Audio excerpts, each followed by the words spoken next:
देश में सुना और रूपा दर में पुणी बड़ धरणर वृद्धि देखा देइछि। रूपा दर आज नुआ रेकर्ड करिछि।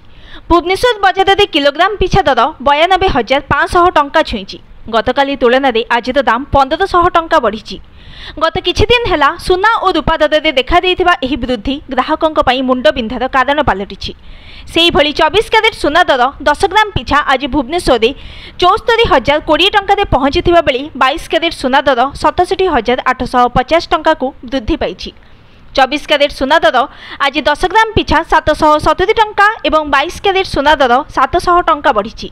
सुना दर उपरे नजर पकाइले अक्षय तृतीया परठारु यह लगातार 14 तारीख पर्यंत कमी थिला, किंतु 14 तारीखरु यह पुणी बढ़ुछि। गत 2 दिन भितर 24 कैरेट सुना मूल्य 1200 टंका एवं 22 कैरेट सुना मूल्य 1100 टंका वृद्धि घटी। मे मासर सुना मूल्य को देखिले चलित मासर प्रथम 16 दिन 24 कैरेट सुना दाम 3.51% एवं 22 कैरेट सुना दाम 3.51% वृद्धि पाइले।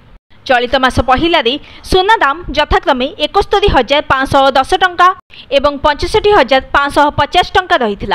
विभिन्न कारणों सुना और रूपा मूल्य वृद्धि घटुची। मुख्यतः विश्व में भू राजनीतिक अस्थिरता यार प्रमुख कारण बोली कहुछि। एसहित केंद्रीय बैंक अधिक मात्रा सुना किणुछंती। सुना और रूपारे प्रस्तुत गहना चाहिदा भी बढ़ुची।